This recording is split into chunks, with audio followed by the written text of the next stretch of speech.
Hello दोस्तों, good morning. तो आज हम 19 अक्टूबर की करंट अफेयर पढ़ने वाले हैं। और देखिए, आपको पता होगा कि आज क्या होने वाला है। आज होगा टेस्ट। और टेस्ट कब होगा? टेस्ट होगा 10 बजे। 10 बजे टेस्ट होने वाला है। और उसमें हम 11 से लेकर के 15 अक्टूबर तक की करंट अफेयर का टेस्ट लेंगे। तो अब डेली ही टेस्ट होता है। और जो टेस्ट होता है वो 5 दिन की करंट अफेयर का होता है। ठीक है ना? तो आप इसमें पार्टिसिपेट कर सकते हैं और जो करंट अफेयर है उसको आप रिवाइज कर सकते हैं। ये जो टेस्ट होता है यह Telegram channel city current affair पर होता है, तो आप इसको ज्वाइन कर सकते हैं। इस पर ही जो वीडियो की पीडीएफ होती है वो भी प्रोवाइड कराई जाती है। तो चलिए फिर हम आज के इम्पोर्टेंट क्वेश्चन देखते हैं। देखिए, ओयो के बारे में आप जानते हो कि ओयो ने किस पैरालंपियन को स्वतंत्र निदेशक के रूप में नियुक्त किया है। तो ओयो की स्वतंत्र निदेशक कौन बनी है, इनका नाम हमें बताना है। तो ओयो की स्वतंत्र निदेशक बनी है, इनका नाम है, आप यहाँ पर देख सकते हैं। आपको इनकी इमेज से पता चल जाना चाहिए कि ये कौन है। इनका नाम है दीपा मलिक। ये पैरालंपियन है। इन्होंने 2016 में जो ओलंपिक हुए थे 2016 में, तो इन्होंने रजत पदक जीता था, है ना। इन्होंने क्या जीता था? इन्होंने सिल्वर मेडल जीता था, रजत पदक।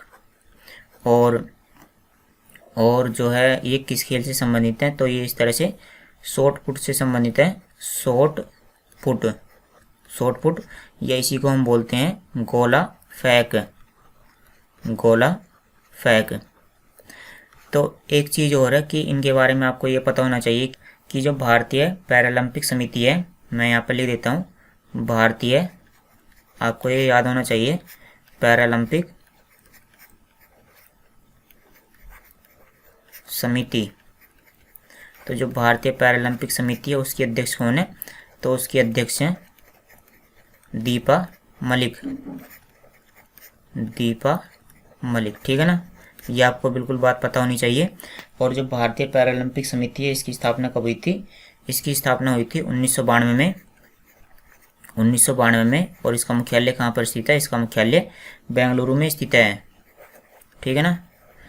अब भारतीय पैरालंपिक समिति, इसके साथ साथ आपको जो भारतीय ओलंपिक समिति है उसके बारे में भी पता होनी चाहिए। इंडियन ओलंपिक कमेटी, ये क्या है? Indian Paralympic committee. ठीक है ना?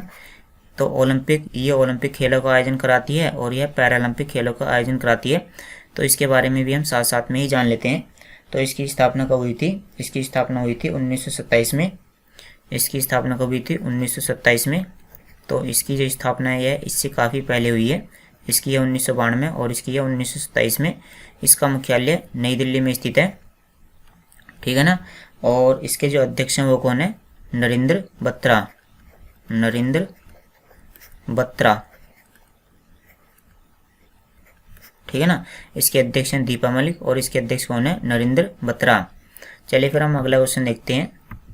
देखिए, फोर्ब्स वर्ल्ड। तो फोर्ब्स मैगजीन के बारे में आप जानते होंगे कि जो फोर्ब्स मैगजीन है इसने एक रैंकिंग प्रदान की है, रैंकिंग। और जो रैंकिंग है इसका नाम क्या है? बेस्ट नियोक्ता 2021। ठीक है ना? ये क्या है? बेस्ट नियोक्ता 2021। ये नियोक्ता क्या होता है इसके बारे में भी हम समझेंगे। Best employer, EMPLOYER, best employer 2021। Employer का मतलब क्या होता है या नियोक्ता का मतलब क्या होता है? इसका मतलब होता है नियुक्ति करने वाला। इसका मतलब क्या होता है? नियुक्ति करने वाला। तो एक तरह से जो आपका सिलेक्शन करता है, जैसे आप किसी कंपनी में जॉब लेने के लिए जाते हैं तो वहाँ पर जो आपकी नियुक्ति करता है उसी को ही हम क्या बोलते हैं? एम्प्लॉयर बोलते हैं। तो फोर्ब्स वर्ल्ड की सर्वश्रेष्ठ नियोक्ता 2021 रैंकिंग में विश्व में पहले स्थान पर कौन है?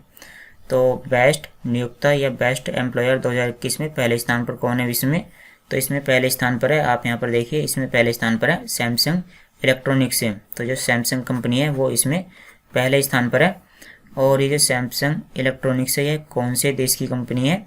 यह दक्षिण कोरिया की कंपनी है, दक्षिण कोरिया। चलिए, ये तो विश्व में पहले स्थान पर है। जो भारत में पहले स्थान पर है उसका नाम क्या है? भारत में जो पहले स्थान पर है उसका नाम है रिलायंस इंडस्ट्रीज। लिमिटेड, ठीक है ना। जो रिलायंस इंडस्ट्री है जिसके जो CEO हैं वो कौन है, मुकेश अंबानी। तो ये भारत में पहले स्थान पर है। और इसमें हम क्या जान सकते हैं, इसमें हम ये भी जान सकते हैं कि जो रिलायंस इंडस्ट्री है ये तो भारत में पहले स्थान पर है, इंडिया में ये पहले स्थान पर है, और वर्ल्ड में ये कौन से स्थान पर है, वर्ल्ड में यह 52वें स्थान पर है, ठीक है ना। तो आपको इसमें इतने ही फैक्ट याद करने हैं। एक तो भारत वाली जो कंपनी है इसका नाम आपको पता होना चाहिए, और जो विश्व में पहले स्थान पर है इसका नाम भी आपको पता होना चाहिए। चलिए फिर हम अगला क्वेश्चन देखते हैं। प्रधानमंत्री फसल बीमा योजना के CEO कौन बने हैं, यानी मुख्य कार्यकारी अधिकारी। तो इस योजना के CEO बनाए गए हैं, आप यहाँ पर देखिए, इनका नाम है रितेश चौहान, ठीक है। 1 लाइनर क्वेश्चन है, आपको ये याद करना है।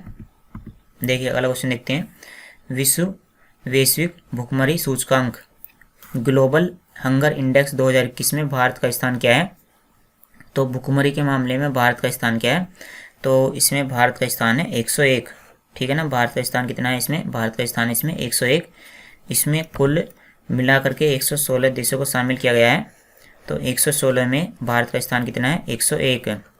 तो इसमें हम कहेंगे कि जो भारत का स्थान है वो बहुत ही बेकार है, ठीक है ना, क्योंकि जो इसमें पहले स्थान पर देश रहेगा वो सबसे बेहतरीन रहेगा, और जिसकी रैंकिंग इसमें 116 आएगी वो सबसे बेकार रहेगा। तो भारत का स्थान इसमें कितना आया है, 101। तो भारत को भी हम मान सकते हैं कि जो भारत की स्थिति है भुखमरी के मामले में वो बहुत ही बेकार है, यानी भारत के जो लोग हैं वो अधिकतर भूखे रह जाते हैं, उनको खाना नहीं मिल पाता है। आप यहाँ पर देखिए जो पाकिस्तान है इसकी रैंकिंग भी काफ़ी ख़राब है, इसकी रैंकिंग है 92। चलिए अब इसमें ये जान लेते हैं कि इसमें पहले स्थान पर कौन है। तो इसमें देखो पहले स्थान पर तो कोई सा भी देश नहीं है, क्योंकि इसमें एक GHI स्कोर प्रदान किया गया है, और जिन देशों का स्कोर 5 से कम है उन सभी को एक ही साथ रखा गया है, ठीक है ना। जिन देशों का स्कोर 5 से कम है, तो आप यहाँ पर देखिए चीन, कुवैत, ब्राज़ील, तो इन देशों का जो स्कोर है वो 5 से कम है। तो ये सारे के सारे देश ही क्या है कि ये टॉप पर हैं। आपको फिलहाल इसमें भारत की रैंकिंग याद करनी है। इसमें भारत की रैंकिंग कितनी है, 101, ठीक है ना। ये जो रैंकिंग प्रदान की है यह प्रदान की है वर्ल्ड हंगर हिल्फा और कंसर्न वर्ल्ड वाइड ने, तो आप इनका भी नाम याद कर सकते हैं। चलिए अगला क्वेश्चन देखते हैं। भारत का पहला अटल सामुदायिक नवाचार केंद्र कहाँ स्थापित किया गया है। तो भारत का पहला अटल सामुदायिक नवाचार केंद्र, तो यह स्थापित किया गया है जयपुर के अंदर, ठीक है ना। तो ये भी 1 लाइनर क्वेश्चन है, ये आपको याद होना चाहिए। चलिए इसमें हम अगला क्वेश्चन देखते हैं। भारतीय बैंक संघ के नए अध्यक्ष कौन बने हैं, इंडियन बैंक्स एसोसिएशन। तो इसके नए अध्यक्ष कौन बने हैं, इनका नाम हमें बताना है। तो इनका नाम क्या है, अतुल कुमार गोयल। ये कौन बने हैं, ये भारतीय बैंक एसोसिएशन के नए अध्यक्ष बने हैं। इसमें हम भारतीय बैंक एसोसिएशन इसके बारे में जान लेते हैं। तो इसकी स्थापना हुई थी 1946 में, आपको याद नहीं करना है, और इसका मुख्यालय आप याद कर सकते हैं मुंबई में स्थित है, और इसके अध्यक्ष कौन है, अतुल कुमार गोयल। माई पार्किंग्स ऐप किसने लॉन्च किया है। तो आप यहाँ पर देखिए, यहाँ पर ये कौन है, ये हैं अनुराग ठाकुर, ठीक है ना। ये कौन है, ये सूचना और प्रसारण मंत्री हैं। ये कौन है, सूचना और प्रसारण मंत्री। तो इन्होंने जो है माई पार्किंग्स ऐप को लॉन्च किया है, और इस ऐप का उद्देश्य क्या है, इस ऐप का उद्देश्य है कि कोई भी व्यक्ति जो है वो पार्किंग से संबंधित जानकारी ले सकता है। जैसे वो किसी दूसरे राज्य में घूमने के लिए जाता है, तो वहाँ पर जितने भी पार्किंग स्लॉट हैं उनके बारे में वो इस ऐप पर जो है जानकारी ले सकता है, ठीक है ना। और साथ ही साथ में वो पार्किंग की बुकिंग भी कर सकता है। ऑनलाइन पार्किंग स्लॉट इसमें ढूंढे जा सकते हैं और उनकी बुकिंग भी की जा सकती है। राष्ट्रीय बाल अधिकार संरक्षण आयोग, राष्ट्रीय बाल अधिकार संरक्षण आयोग के फिर से अध्यक्ष कौन बने हैं। तो इसके फिर से अध्यक्ष बने हैं, इनका नाम है प्रियंक कानूनगो, ठीक है। इनका नाम आपको याद होना चाहिए, काफ़ी इंपॉर्टेंट क्वेश्चन है ये। राष्ट्रीय बाल अधिकार संरक्षण आयोग यानी ये जो संस्था है यह जो बच्चे होते हैं उनके अधिकारों की सुरक्षा करती है। तो इसके बारे में हम अतिरिक्त बातें जान लेते हैं, जैसे इसका मुख्यालय कहाँ पर स्थित है और इसकी स्थापना कब हुई थी। तो इसकी स्थापना हुई थी 2007 के अंदर, इसकी स्थापना हुई थी 2007 के अंदर, और इसका मुख्यालय नई दिल्ली में स्थित है, ठीक है ना। और इसके अध्यक्ष कौन है? प्रियंक कानूनगो, प्रियंक कानूनगो। और जो है आप ये बताइए कि राष्ट्रीय महिला आयोग, राष्ट्रीय महिला आयोग, इसके बारे में भी आप साथ साथ जान लीजिए। तो इसकी स्थापना कब हुई थी? इसकी स्थापना हुई थी 1992 में, 1992। और इसका मुख्यालय कहाँ पर स्थित है? इसका मुख्यालय भी नई दिल्ली में स्थित है, ठीक है ना। और इसके अध्यक्ष कौन है? इसके अध्यक्ष हैं रेखा शर्मा। तो ये भी काफ़ी इंपॉर्टेंट क्वेश्चन है, इनकी नियुक्ति हाल ही में की गई थी। और एक आयोग और है, उसके बारे में भी आपको पता होना चाहिए, राष्ट्रीय मानवाधिकार आयोग, राष्ट्रीय मानवाधिकार आयोग। तो इनके बारे में आपको पता होना चाहिए। इसकी जो स्थापना है इसके 1 साल बाद की गई थी, 1993 में, ठीक है ना। सबसे पहले लेडीज फर्स्ट, सबसे पहले महिलाओं की सुरक्षा की गई, उसके बाद जो है पुरुष और महिलाओं उन दोनों की सुरक्षा की गई। तो ये जो राष्ट्रीय मानवाधिकार आयोग है इसकी स्थापना की गई थी 12 अक्टूबर 1992 में, और 12 अक्टूबर को यह अपना स्थापना दिवस भी मनाता है। तो आपको ये फैक्ट याद होना चाहिए। और इसका जो मुख्यालय है वो कहाँ पर स्थित है? इसका मुख्यालय न्यू दिल्ली में स्थित है, ठीक है ना। तो इससे तो आप बेफिक्र हो जाइए कि न्यू दिल्ली। और जो है इसके अध्यक्ष कौन है? इसके अध्यक्ष हैं प्रफुल्ल चंद पंत। मैं यहाँ पर लिख देता हूँ, प्रफुल्ल चंद पंत, ठीक है ना। तो आपको इन तीनों के बारे में पता होना चाहिए। देखिए, भारत और किस देश के बीच में पूर्व युद्ध अभ्यास 2021 का आयोजन किया गया है? तो ये जो पूर्व युद्ध अभ्यास है यह भारत और अमेरिका के बीच में किया जाता है। ये जो अभ्यास है यह कहाँ पर हो रहा है? यह अमेरिका में चल रहा है। तो यह भारत और अमेरिका की जो थल सेना होती है उनके बीच में आयोजित किया जाता है, और इस साल इसका 17वां संस्करण हो रहा है, ठीक है ना। इसका 17th एडिशन इसका चल रहा है। तो आप इसके बारे में जान सकते हैं। अगर हम अमेरिका में एग्जैक्ट जगह की बात करें तो अमेरिका में यह अलास्का में आयोजित किया जा रहा है। चलिए हम अमेरिका के बारे में जान लेते हैं। इसकी राजधानी क्या है? इसकी राजधानी है वाशिंगटन डीसी। यहाँ की मुद्रा है अमेरिकी डॉलर, और यहाँ के राष्ट्रपति हैं जो बिडेन। चलिए, वर्ल्ड स्टील एसोसिएशन के अध्यक्ष कौन बने हैं? तो इनका नाम है सज्जन जिंदल, ठीक है ना। ये जो जिंदल फैक्ट्री होती है, जिंदल, तो ये स्टील का ही कारोबार करती है। तो इस तरह से जो वर्ल्ड स्टील एसोसिएशन है इसके अध्यक्ष कौन बने हैं? सज्जन जिंदल। विश्व छात्र दिवस कब मनाया जाता है? वर्ल्ड स्टूडेंट दिवस कब मनाया जाता है? तो यह दिवस मनाया जाता है 15 अक्टूबर को, और यह जो डॉक्टर APJ अब्दुल कलाम है इनकी जयंती का प्रतीक है, और इन्हीं के सम्मान के लिए ही यह दिवस मनाया जाता है, क्योंकि इनको छात्रों से काफ़ी लगाव था।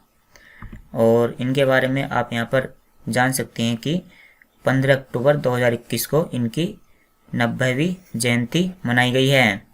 और आप इस दिवस की थीम भी देख सकते हैं। इसकी थीम क्या है? Learning for people, planet, prosperity and peace. तो हमें लर्न यानी कि हमें कुछ समझना है, हमें ज्ञान अर्जित करना है, किसके लिए? लोगों की भलाई के लिए। प्लैनेट यानी अपनी जो पृथ्वी है, पृथ्वी की भलाई के लिए। प्रोस्पेरिटी यानी कि हमारे पास धन आए, संपत्ति आए, और शांति के लिए, ठीक है ना। चलिए हम अगला और लास्ट क्वेश्चन देखते हैं। विश्व खाद्य दिवस कब मनाया जाता है? इसी को ही हम बोलते हैं खाद्य का मतलब भोजन या फूड। तो वर्ल्ड फूड डे कब मनाया जाता है? तो यह मनाया जाता है 16 अक्टूबर को। इसकी थीम देख लेते हैं। इसकी थीम है एक स्वस्थ कल के लिए अब सुरक्षित भोजन। तो इसका मतलब क्या है कि अब हमें जो भोजन है उसको सुरक्षित करना है, उसको हमें वेस्ट नहीं करना है। ये जो 16 अक्टूबर को मनाया जाता है, 16 अक्टूबर को इसलिए मनाया जाता है क्योंकि जो खाद्य और कृषि संगठन है इसकी स्थापना 16 अक्टूबर को की गई थी, ठीक है ना। इसकी स्थापना कब हुई थी? इसकी स्थापना 16 अक्टूबर 1945 में की गई थी, और इसका मुख्यालय रोम इटली के अंदर स्थित है। और वर्तमान में इसके अध्यक्ष कौन है? क्यू डोंगयू। तो चलिए फिर दोस्तों आज की वीडियो में इतना ही। आपसे फिर जो टेलीग्राम पर टेस्ट होने वाला है उसमें मिलते हैं। टेस्ट में जो है टॉप 20 क्वेश्चन होंगे और ये जो टेस्ट है यह 10 तारीख से लेकर के 15 तारीख तक का होने वाला है। ठीक है ना। तो thanks for watching the video.